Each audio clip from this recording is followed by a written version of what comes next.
Haere mai, tēnā koutou, tēnā koutou, tēnā koutou katoa. As Darren has said, my name's Bernie Hawke and I will be your chair for this session, and it's my very great pleasure to welcome you to this conference, to add to the other welcomes you've received, and also to introduce Christine MacKenzie, our opening keynote speaker. Christine and I go back a few years. We first met in the early 1990s, working in Victoria, and we worked together in the Brisbane City Council libraries in the late 1990s. Christine is currently the CEO of the Yarra Plenty Regional Library Service, a position that she has held for the last 6 years. But prior to this, she was manager of the Brisbane City Council Library Service. Christine is a past president of the Australian Library and Information Association and has held a number of executive positions in ALIA and its branches. Christine was also a member of the prestigious Bertelsmann Foundation of the International Network of Public Libraries, a select group of leading practitioners, and Chris is currently the chair of the IFLA Metropolitan Libraries section, again a prestigious post to hold, and a member of ALIA's Online Content Regulation Group, and also a member of the Australian Government Public Lending Right Committee. Christine was awarded a fellowship of ALIA in 2008, and in my experience certainly has her finger very firmly on the pulse of where public libraries in particular, but libraries in general, are heading. Christine has led 2 tours to leading libraries over the past 2 years, the first one to Scandinavia and the Netherlands in October 2008, and in June this year to the United States, and I believe we'll be drawing on this experience in her program. Before I hand over to Christine, I'd like to ask everyone to please turn off your cell phones if you have not already done so, because I think Christine's account will be most interesting and engaging. So it's my pleasure in welcoming Christine. Please join with me.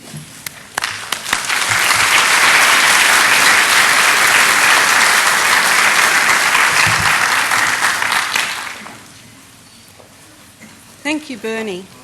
I'm delighted to be here and honoured to be the opening keynote at this very historic centenary conference. I've been to the South Island before, but only down as far as Queenstown, and although I haven't had yet a chance to explore, I am looking forward to doing that later in the week. So kia ora and haere mai to the conference. And I must commend your professionalism. Such a gorgeous day, such a beautiful city. It's wonderful that you're sitting inside here today. When I was first preparing for this presentation, I thought it would be an idea to find a relevant quote to match the theme of the conference, as you do. So I googled "At the Edge" and found this quote by Kurt Vonnegut.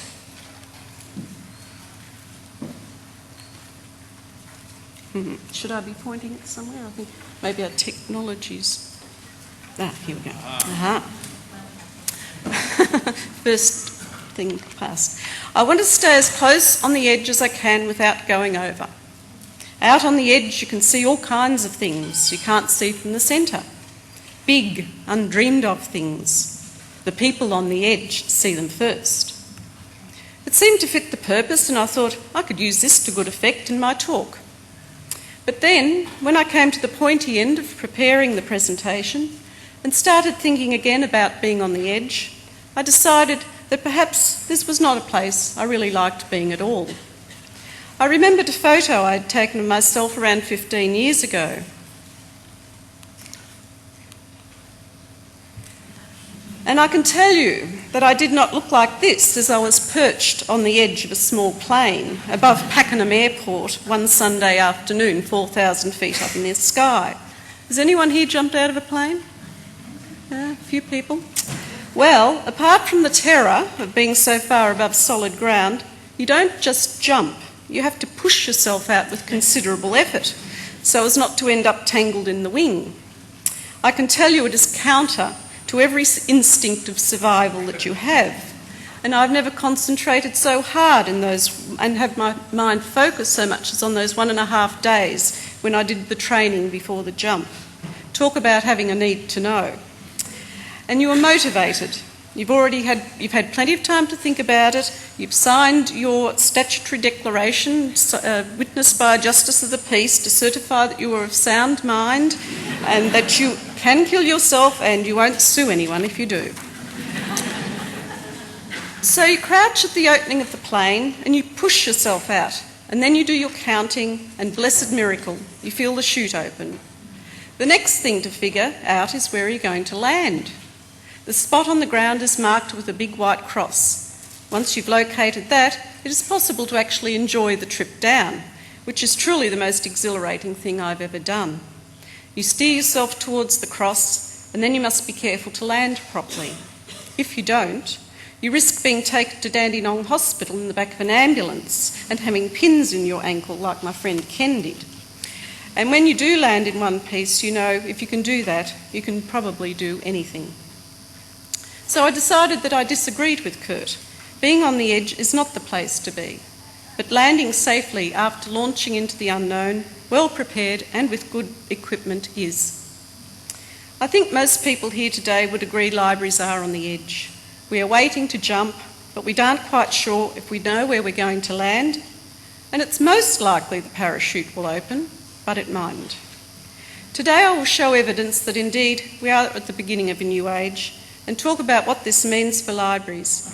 I'm going to offer up some ideas about what I think makes a library, and share what some of the leading libraries are doing to ensure that they land where they want to be. What has made our world look like it is on the edge, at the tipping point? Well, of course, it is the arrival of the digital into mainstream. For 500 years, we've had the book, books without a prefix. But now they're called p-books. For the last 10 years, when they have both existed, only e-books got the prefix. This signified that they were on the periphery, almost breaking through, but not quite. Think back to 2000 and rocket books. I know Fiona Emberton's in the audience. But now it is pretty generally agreed they've arrived and books are no longer just books. There was an article in The Age in June and it said, e-books are set to revolutionise the way we read, but the plot twists may save paper books from going the way of the dinosaur. For 15 years, pundits have declared the old-fashioned book to be as doomed as the orangutan. Just as we will one day have to visit the last of that sad species in a zoo, the dog-eared paperback is destined for a similar freak show status, perhaps along the lines of collectible Wedgwood or silver spoons. It isn't only the smug futurists who hold this view. Some of Melbourne's most devoted bibliophiles told the Sunday Age the book is destined to be little more than an ornament as technology increasingly transports Charles Dickens and Dan Brown into the digital age. The article goes on to say that the proof of this is that Borders went from selling almost none to 100,000 e-books and 20,000 Kobo readers in the first 4 months of this year. Such stories are everywhere. We are told that Kindle readers will be $50 by June next year. Target in the US now sells them. There is an app for Nintendo that's got 100 children's e-books on it. The publishers are getting very nervous and that newspapers have a very limited life left. And just last week, a radio commentator said that the crossover to digital in music has now happened with the announcement by Apple that they have the Beatles backlist. And of course, then there's the iPad. How many people here have got an iPad? Not so many. Well, I love mine. I have one and I love it. At the Beyond the Books Summit I attended at Columbus Metropolitan Library in June, some of the questions that were asked at the beginning of the session by Pat Lasinski, Director of CML, were, will libraries be part of the digital world circulating materials? How sure are we that vendors will let us in? What does a non-circulating library look like? And are we asking the right questions? The keynote speaker was Dave Gray, and he's the founder and chairman of Explain, the visual thinking company, which has grown to be the world's leading consulting and design firm focused on information-driven communications. Dave talked about how the container is changing. Books since 1510 have not really changed, but now people are carrying different sorts of information around on all sorts of devices, micro-content and social networking. He said that despite the fact that the format of the book is centuries old, it is still the most ubiquitous technology that we have, clearly evidenced in the way people were taking notes at the seminar. Nearly everyone was using pencil and paper. It's still unclear how the internet will evolve as a technology infrastructure, that all the internet browser is now is a better book, and that the current offerings are about where the book was when Julius Caesar decided to fold scrolls into a codex. Web pages are providing the same content in a different medium, and today's e-readers are mimicking the look, feel and functionality of the book, because the feel and interactivity of the book is the ideal size for a portable device. Robin Nesbitt, who's the Technical Services Director at Columbus, suggested while the impact of the iPod had a 3 to 4 year time lag on the decline of the traditional music industry, and while the same things happened with movies, the transition away from the traditional distribution system for books will take longer because of our emotional attachment to the book. It is a format which has remained unchanged for 500 years, so our transition is likely to be generational. Robin went on to say that a recent article in the New York Times stated that e-books are growing, but print will continue to be an irreplaceable repository of collective wisdom. But really, no one knows what will happen. She also said that libraries need to be device agnostic. Some are trying to loan e-readers, but this is not a long-term option. Baker and Taylor are working on a software solution which will be licensed to libraries. Sony is also working on a solution on an e-reader that supports the EPUB standard and encourages users to check your local library on their website. Overdrive has a substantial market for the distribution of digital products for global publishers, but it all needs to be easier for users. Robin also told us that the real problem is that there is no standard for e-books. EPUB is the closest to a standard we have so far. And other issues in this mix are digital rights management and copyright. She exhorts us to lobby publishers to ensure libraries will still be able to provide access. Helen Blowers was the third speaker at the seminar, and her talk concentrated on e-book readiness, and she posed 3 questions for the audience. What is your personal comfort with digital readiness? How ready do you think libraries are to embrace the digital reading future? And how ready are our customers? And I guess you could ask yourselves the same 3 questions. Most of the people in the audience at Columbus had downloaded a book and were enthusiastic about the possibilities. So given all of this, what are the major challenges that our libraries are facing now and into the future? Some of the areas that I suggest we need to be thinking of are, and what I've done with these, I've kind of taken a glass half full and a glass half empty view of these challenges. So the first challenge is making information accessible, the role of reference and information in libraries. So if you're a glass half empty sort of person, you would say, well, anyone now can find anything. Just enter a string of words in your favourite search engine. But if you're on the other side and you're a glass half full person, you could be like DOC, the Delft Public Library in the Netherlands, who want to be a better friend than Google. So what DOC says is DOC is the place to be in Delft when it comes to books, films, music, art and magazines. For a small fee, because you have to pay to be a member in the Netherlands, you get access to a world of information, inspiration and entertainment. A better friend than Google is at hand when you need information or advice on the latest films, books, CDs or art. Of course, the implication there is that our products are pretty good if we're going to be better than Google. The next challenge I think that we need to face is providing free access to information. So, on the one hand, it's all free. The internet's like the mind of God, I read somewhere. On the other hand, libraries are providing authoritative, filtered and curated information that sets that information in context. Another challenge, promoting literacy.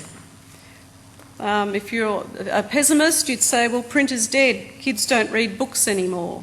And how can we capture children's imagination when they are all looking at these e-books and things that move and are colourful and how can they make up their own pictures in their minds when they're engaged with something like this? But on the other hand, there is a huge demand for digital literacy, and I was somewhere the other day where they were suggesting everyone over 57 needs special coaching in IT, so there you go. But also we're getting more and more children to our story times. I don't know if you're finding that here, but certainly at our place we're just getting more and more kids in. And we went to one of our local shopping centres and we said, can we do story times please? And they said, no, we're doing our own. So those story times seem to be still very important. Encouraging reading's another challenge. There was a seminal article in The Atlantic in July 2008 by Nick Carr called Is Google Making Us Stupid? I don't know if you've seen that. I'll just read a bit out about it. And what he says is, I'm not thinking the way I used to think. I can feel it most strongly when I'm reading. Immersing myself in a book or a lengthy article used to be easy. My mind would get caught up in the narrative or the turns of argument, and I'd spend hours strolling through long stretches of prose. That's rarely the case anymore. Now my concentration often starts to drift after 2 or 3 pages. I get fidgety, lose the thread, begin to look for something else to do. I feel as though I'm always dragging my wayward brain back to the text. The deep reading that used to come naturally has become a struggle. I think that's a really concerning kind of article, actually. But on the other hand, back in whenever it was, the arrival of Gutenberg's printing press in the 15th century set off another round of teeth gnashing too. The Italian humanist Hieronymo Squaficio worried that the easy availability of books would lead to intellectual laziness, making men less studious and weakening their minds. Others argued that cheaply printed books and broadsheets would undermine religious authority, demean the work of scholars and scribes, and spread sedition and debauchery. As New York University Professor Clay Shirky notes, most of the arguments made against the printing press were correct, even prescient, but again the doomsdayers were unable to imagine the myriad blessings that the printed word would deliver.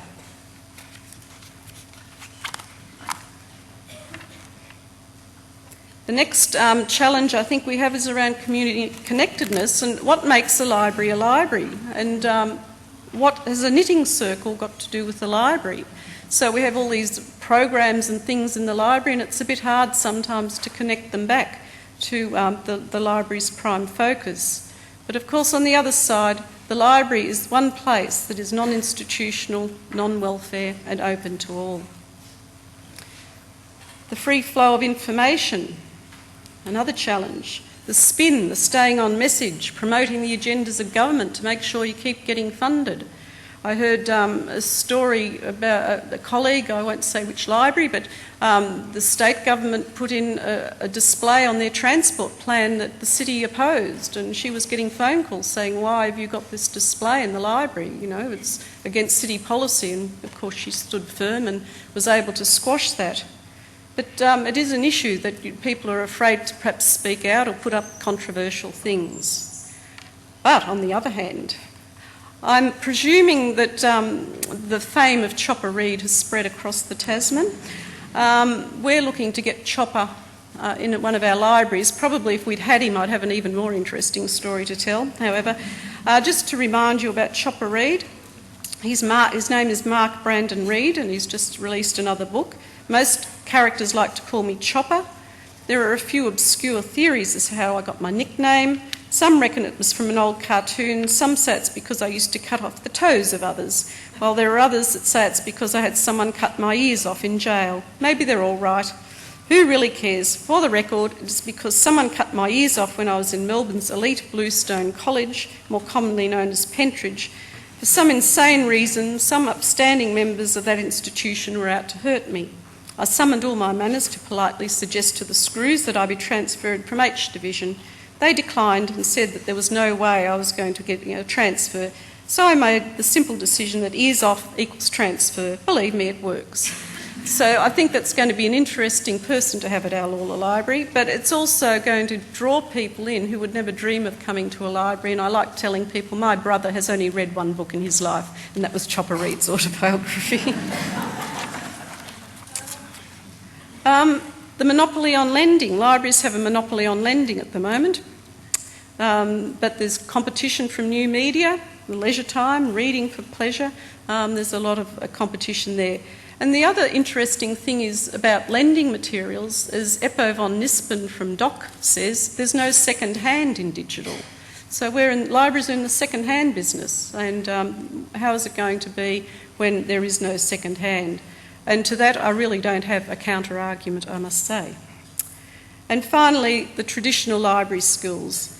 Cataloguing isn't even a compulsory subject at library school anymore, and people say we don't need cataloguers. But on the other hand, who's going to make the semantic web work? The resource description framework, the taxonomies? Who's going to apply the intellectual rigour to ensure that information can be retrieved? Cataloguers, that's who. And I'll never forget, I was working at Brisbane, and we were having a meeting about, they were putting together some work in the knowledge management area, and this, I think she was a policy officer, she came to the meeting terribly excited. She said, "Oh, I've just discovered something, a thesaurus." It had made a difference to her life. But I think the biggest challenge is, are we even going to be at the table? Pat Lasinski, Director of Columbus Metropolitan Library, notes that there are currently 3 main content aggregators: Amazon, which has device and content, Google, digitised content, and Apple, device and content. Into this space, the role of libraries in the circulation of digital material is unknown. Libraries have invested large amounts of money in circulation, but will e-books change the very nature of the library? And will vendors let libraries into this circulationless library environment? Current library offerings are pretty clunky, overdrive, or not really library offerings for all. For example, Freegal. It's an online database that provides access to songs from Sony's music catalogue of artists through the library. Now, this sounds really good, but what is happening in this library business model is that the library is paying for individual downloads. No longer is it about buying a CD to be lent 40 times before it is retired off to CD heaven. Now we are paying per person for someone to use something once. Overdrive 2 is looking at a similar business model for music called LibTunes. We're looking to give it a go, but I'm still not sure about it. And most recently, on the 26th of October, an article appeared in The Guardian. E-book restrictions leave libraries facing virtual lockout. And this is what the article says. For libraries facing dwindling borrowers and brutal budget cuts, the e-book seems to offer an irresistible opportunity to reel in new readers and retain old ones too busy or infirm to visit during opening hours. A third of libraries across the country have embraced the new technology, allowing members to check out electronic literature without setting foot in the building. But following abuse of the system, with China-based readers attempting to circumnavigate copyright laws by joining British libraries and plundering their virtual collections for free, publishers have now threatened to prevent libraries from accessing e-books. It's a move described by one library boss as regressive, at a time when they are trying to innovate as they fight for survival. But the Publishers Association claims that untrammelled remote lending of digital books could pose a serious threat to publishers' commercial activity.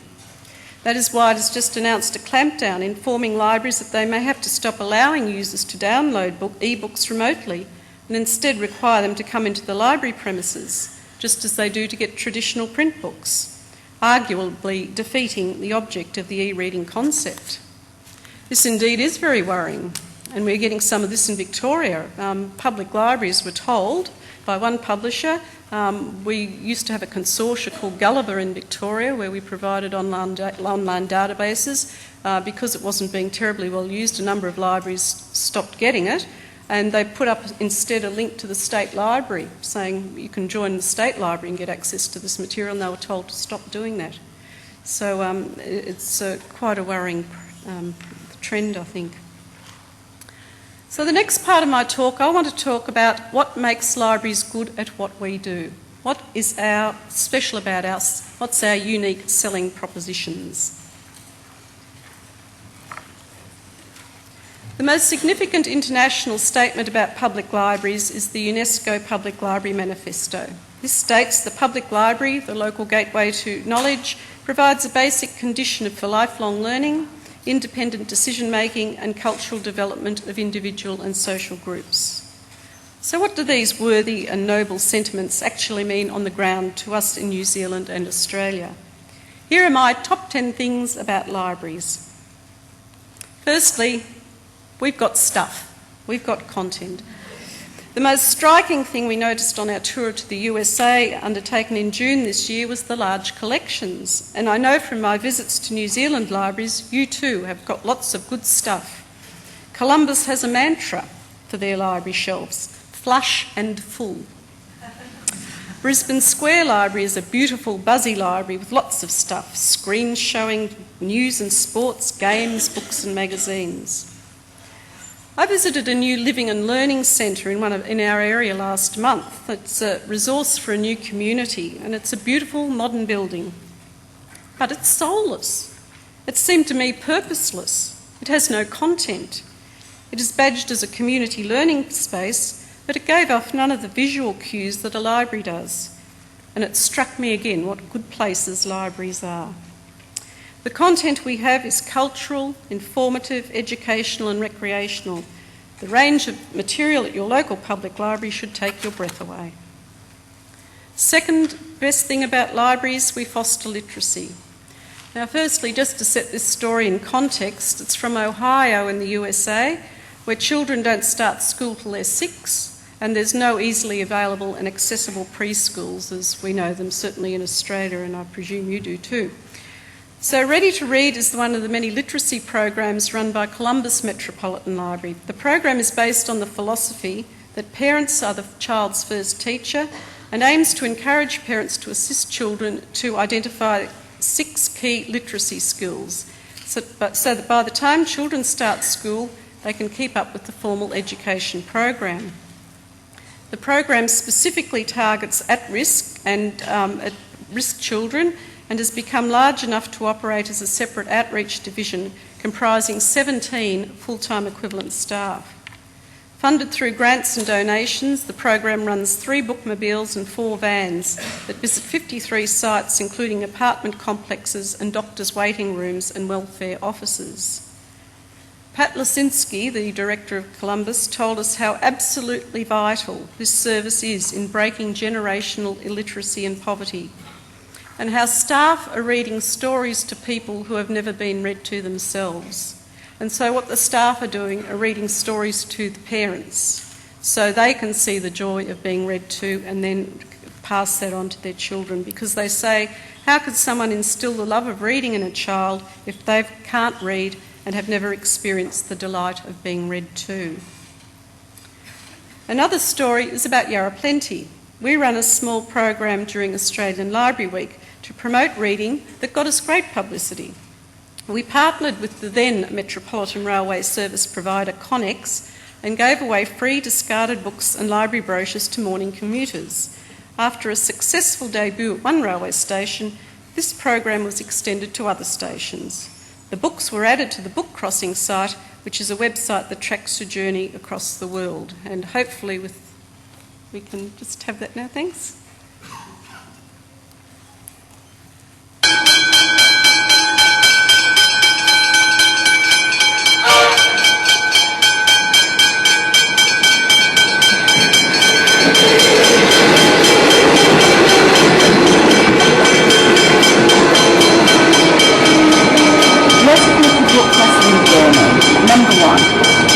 Pre-loved books from a library, in this case Rosanna Library.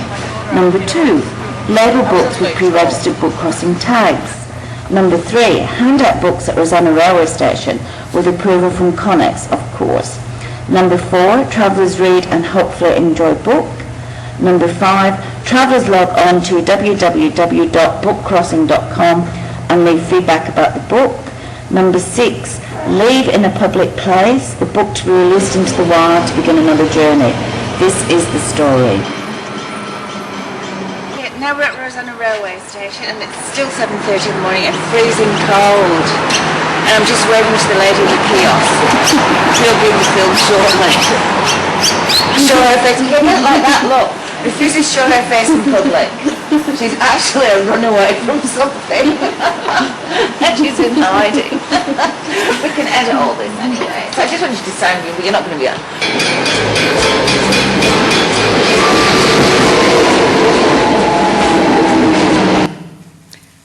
Now, Joyce, who actually implemented and developed that program, also made the video. I don't think Peter Jackson's got anything to be afraid of, but it was very good fun and we did get terrific publicity out of it. We're innovative and adaptable, number 3. Going back to the middle of the last decade, libraries mostly embraced the internet, and what a difference it made. I can remember hearing the IT manager of Wellington City telling us in, I think it was 1994, how they had put the library catalogue on the internet, the first public library catalogue in the world to be accessible on www, and it got lots of hits. We installed the first public access PC in Victoria at Mornington Library in 1995, and at the launch of VicNet there were 9 public access PCs in public libraries in Victoria. It's hard to remember now how exciting that was. The media release publicising VicNet launch back in 1995, Victoria switches into the information highway. Victoria will go truly global thanks to the establishment of VicNet, the state's very own information network. VicNet, Victoria's network, will be launched on Tuesday the 23rd of May by the Premier of Victoria at Melbourne Central at 12:30 p.m. and is an important part of the state government's recently announced communications and multimedia package.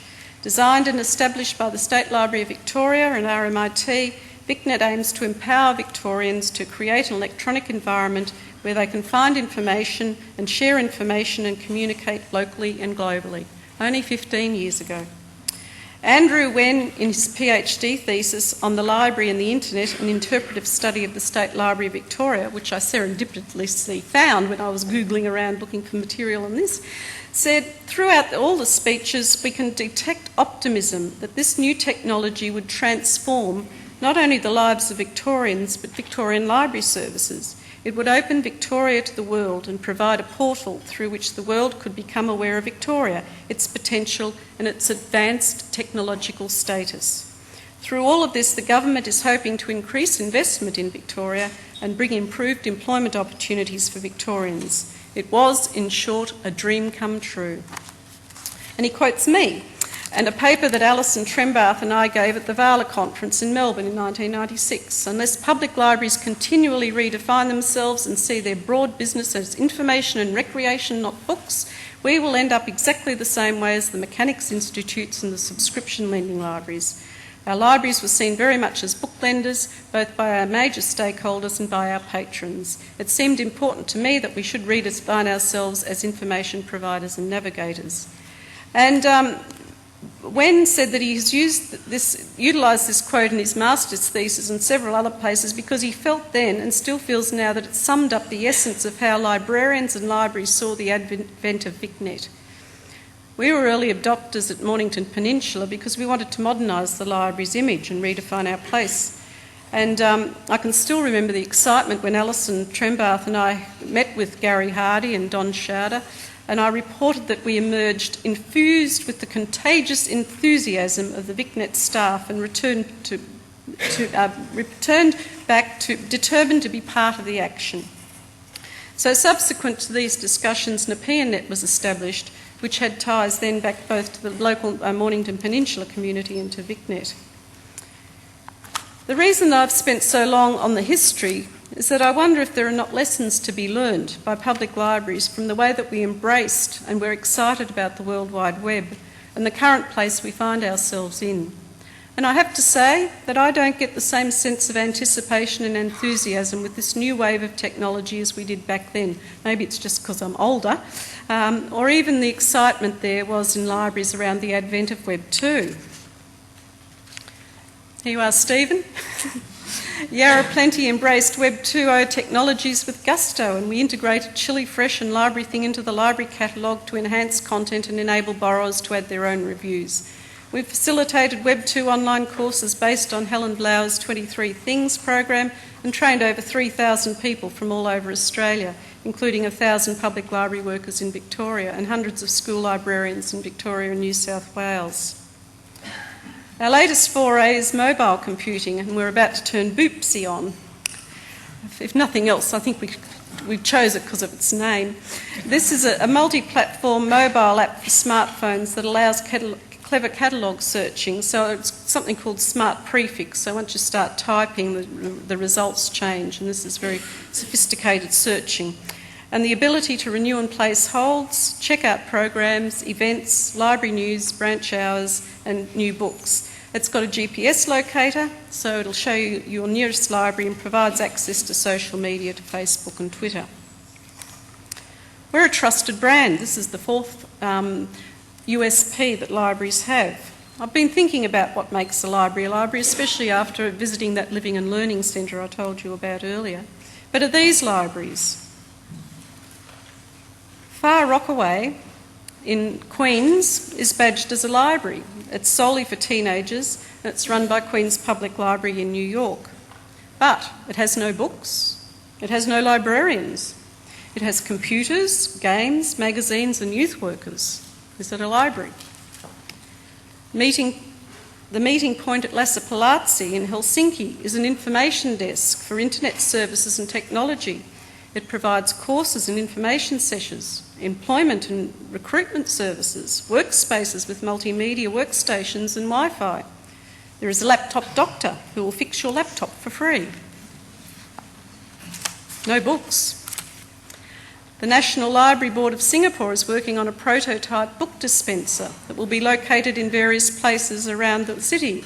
And there were various versions of the book dispensers at the ALA conference in Washington in June. In fact, it was sort of the buzzy thing, these book dispensers. Brodart had its lending machine, which can be coupled with a rental collection to provide library books 24/7. Costs around $19,000 US. It's based on a chip machine, literally. That is, a potato chip machine. Advanced has its prototype automated library machine, which costs about 10 times more, called Branch Anywhere, on display, and this is much more sophisticated offering and lends and returns items and has the ability to store hundreds of items and retrieve holds via an interface. The coolest library in the world, DOC, has developed Thank You, the library on the go, which Thank You the device recognises a mobile phone within just a few feet. Patron can choose to download a variety of files, such as audiobooks, magazines, movie previews or other videos. The concept of Thank You is of a standalone public download unit, a sort of information filling station at which people stop for a brief moment to tank up their mobile device via a Bluetooth or wireless connection. The first Thank Yous have been installed at Schiphol Airport in Amsterdam, at DOC and in Schiedam this year. The Edge at the State Library of Queensland opened early this year and focuses on digital productions and interactive installations. It offers space for collaborative learning, experimentation and exploration of craft, technique and technology. It is based on the same principles as the I-Beam Art and Technology Centre in New York City. Libraries with no staff. 18 Danish libraries have recently made their library materials available 24 hours a day, 7 days a week, even when there's no staff on duty. Using RFID technology, patrons identify themselves with their library card and personal PIN number and are then granted entry into the library. In most cases, they can then do all of the things that they could do during regular opening hours, such as checking out or returning items via the self-check, working on the computers, or just reading. Since the libraries are equipped with cameras and gates, library materials are secure at all times. The director of Sonderburg Library, where this equipment is installed, is delighted and is quoted as saying, "In my 20 years working in libraries, I've never seen such a positive response as we now have experienced with the new system solution, which enables us to expand our services offering in the interests of patrons." Sonderburg Libraries originally operated 111 hours a week, but are now able to open their doors 372 hours every week following the installation of the system. So I think libraries look a bit like in Alice in Wonderland. When I use a word Humpty Dumpty said in rather a scornful tone, it means just what I choose it to mean, neither more or less. But I do think that these facilities are called libraries because it's a trusted and known brand. 5, physical spaces, the heart of the community. The Shire of Nillumbik recently did a poll of Eltham residents and asked them what they thought the heart of the community was. The most popular answer was the Eltham Library, and here's why.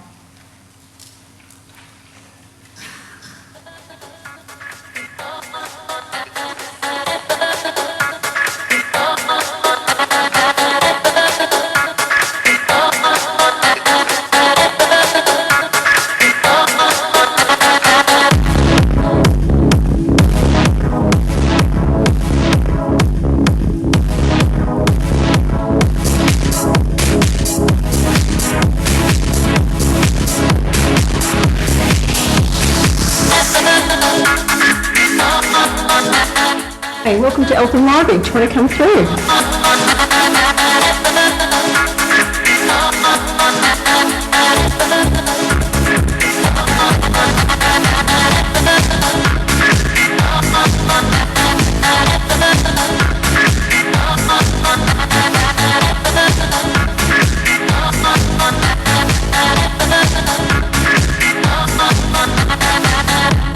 My library takes me to new places.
My library has all the things I need, a nice serene place to study and focus.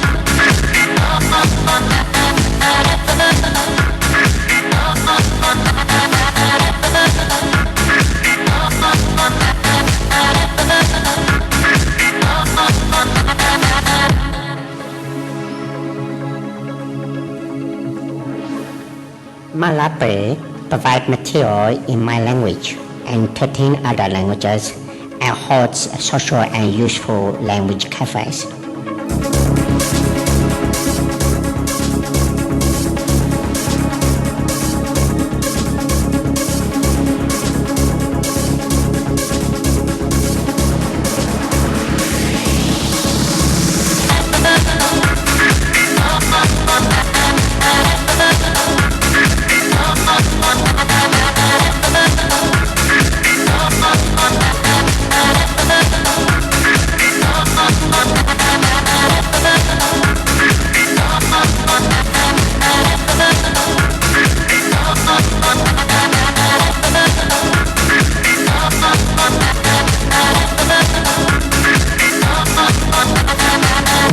My library has taught me what I never thought I could learn.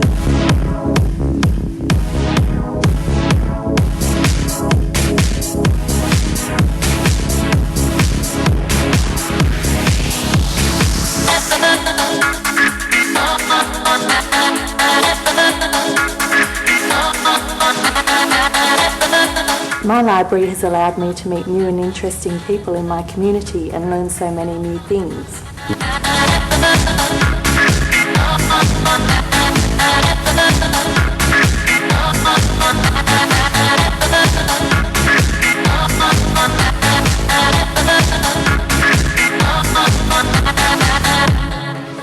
My library is a place of serenity and quality time.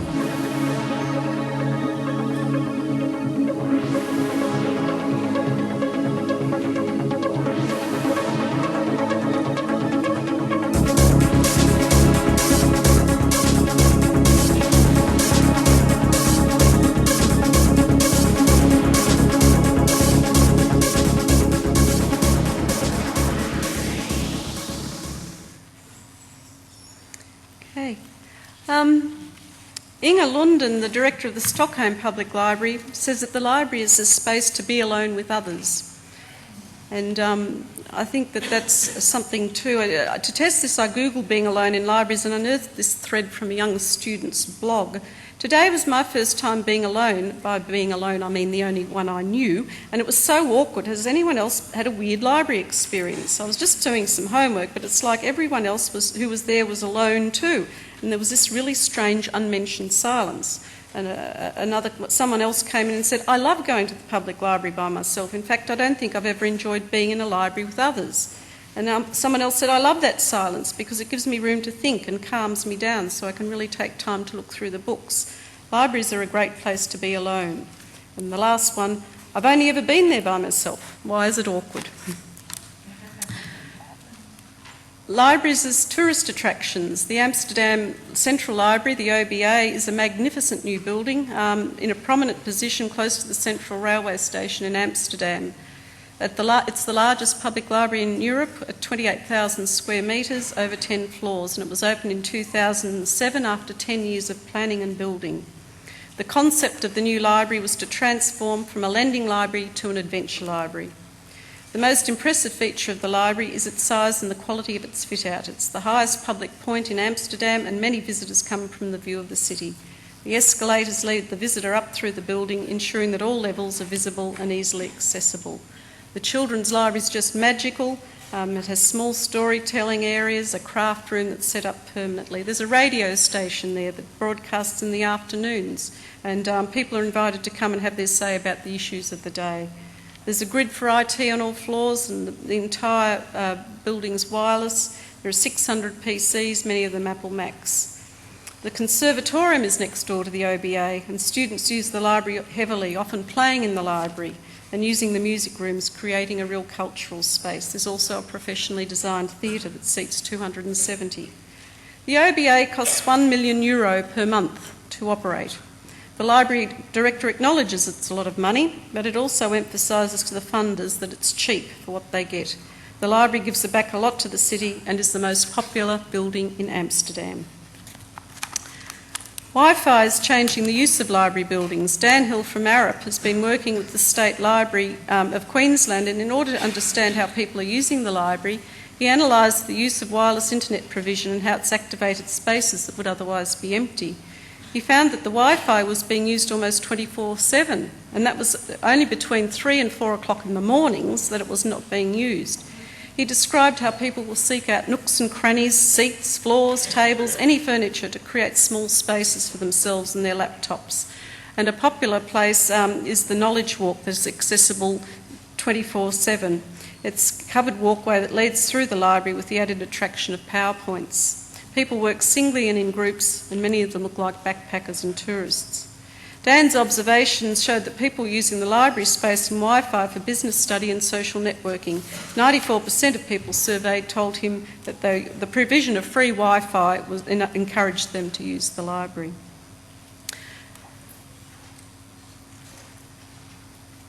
I thought I'd missed one. Someone sitting using the Wi-Fi at the State Library. Number 7, we're good at working with others and building strong partnerships. Fight Cancer in Queens is an initiative of Queen's Public Library. The American Cancer Institute and Queen's Cancer Centre badged Queen's Library Health Link. The goal is to increase access to cancer screening and care among medically underserved communities in Queens. It builds on the strong relationship that libraries have with the neighbourhoods they serve. The neighbourhoods are among the most diverse in the US, with 47% of residents foreign-born, 53% speaking a language other than English, and 27% speaking little or no English. Research shows that immigrants are less likely to get screened for cancer. The reason the program was established was because Queens has a higher rate of late-stage cancer detection than the rest of New York State. Therefore, people are not finding that they have cancer until it's harder to treat. And this provides referrals for those who need cancer screenings or cancer care, providing follow-up treatment and delivering educational programs and books and information. Another program is the 18-month project Our World Through Butterflies. It was a partnership between Yarra Plenty and NEMI to support a community art mural. NEMI is a provider of community mental health rehabilitation and support services. And the aim was to increase community awareness of mental health issues, give consumers opportunity for skill development, increase their self-confidence, esteem and foster community connectedness. So Nima designed the mosaic. I'm just going to be starting to move along a little as I kind of mismanaged my time a little. So we add value. On Wednesday you'll have an opportunity to hear from Deborah Rosenfeld about a current research project being undertaken in Victoria, dollars, cents in public libraries, the community value of public libraries. So I'll certainly recommend that talk to you. And of course, borrowing books is a very green thing to do. All in all, the most ecologically virtuous way to read a book starts by walking into your library and providing safe, secure, attractive spaces for the community. What value do you put on that? We do virtual spaces too in libraries, and we've just implemented BiblioCommons in our new website last week, so it's brand new, and Christchurch is implementing that too. And what it is a discovery layer over the library management system, totally integrated into the library's website, and we're very excited about that. We have stories, powerful stories. We went to visit Doc on our first on the first tour, and Doc is formerly in what used to be a warehouse, and the architecture is of the exposed concrete school, lots of bright primary colours throughout. The then director of the library, Eppo van Nispen, has been the CEO of a TV station in the Netherlands, and he wanted to really make libraries a fun place to be. He says life's all about having fun, libraries aren't about having fun, but Doc was going to be about having fun. He wants the library concept to be like IKEA, where people can go and test new things.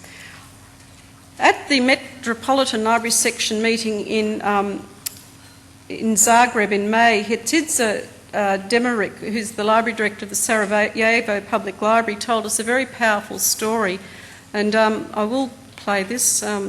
It's the most touching thing I think I've ever heard about libraries. The city of Sarajevo, period 1992 to 1995. Period between 1992 and 1995 was the hardest period in the history of our institution. Prior to aggression against our country, the library had about 300,000 titles, of which nearly 150,000 have been destroyed. Several sections have been completely destroyed due to shelling and secondary effects such as fire, floods, theft, vandalism. The entire archive has been destroyed as well. The library was equipped with the state-of-the-art technology of the time, which was also completely devastated. To a certain extent, devastation was partly conditioned with the demographic and sociological factors, resettlement, migration of population, etc. In this way, many of the borrowed books have never been returned. The books also ended up in front lines, hospitals, refugee camps, impoverishing the collections. Institution of the special interest for the city. Book was an escape from death. A particularly interesting and worth mentioning is the fact that the library worked all the time during the aggression against our country. We were the institution of a special interest for the city. Our doors were non-stop opened to the people of Sarajevo. Scholars came to get the literature for their papers. Students and pupils came for readings and textbooks, and housewives and soldiers looked for lively fiction to kill the time while sitting in trenches or queuing for water. We were moral support, an island of escape for gloomy everyday life. From psychological point of view, book was an escape from death. People read novels, history, old periodicals, journals, and old newspapers. Observing the statistics from the wartime, we came to a conclusion that our books entered every single household in Sarajevo. Over the 4 years of war, the population and books ratio was 1 versus 2. In other words, every Sarajevo citizen has borrowed 2 books to read. In these dark years, we had twice more readers than before the aggression. That was the phenomenon of the war and the phenomenon of the library. This unusual sociological phenomenon certainly deserves more comprehensive psychological and sociological analysis and studies. There is a little bit more of that, but I'll just move on now. An incredibly powerful story. This slide comes from Inga Lundin in Stockholm. She wants to know what the added value of the library is and how do we develop that combination of media staff and users. So this is the conclusion. So, ring the bells that still can ring. Forget your perfect offering. There is a crack in everything. That's how the light gets in. I hear you all got an extra hour of Leonard than we did in Melbourne, but anyway, he was fantastic. So we have to give this new digital world a good shot, and it won't be perfect and we won't always get it right, but it is only through trying different things and new things that we develop and grow new futures. There are things we know we don't know. We don't know how digital rights management will work out for libraries. We don't know what happens when DVDs and CDs disappear and our circ falls by up to a half in some libraries. We don't know if P-books will survive, or newspapers or magazines. We don't know what the e-book reader of the future will look like. And things we know. We have a USP, or 10. Major cities and local authorities keep building bigger and better libraries. We are as popular now as we ever were, and that is 20 years after the WWW was born, supposedly signalling the end of public libraries. And there are a lot of people who care about us, our communities, our funders and our stakeholders. It's what we don't know is the problem. So what should we be looking to do over the next few years? I think we need to get mobile. Libraries are still in the infancy stages of mobile applications and software, and we have to adopt mobile platforms much more quickly. Get social, creating new virtual communities around our content. Get active. We need to be lobbying hard to ensure that we do have a seat at the table when digital rights management and copyright are being discussed, and that libraries are factored into online publishing business models. And we need to find partners. It's a lot easier to do a tandem parachute jump than a solo, as long as you pick the right partner.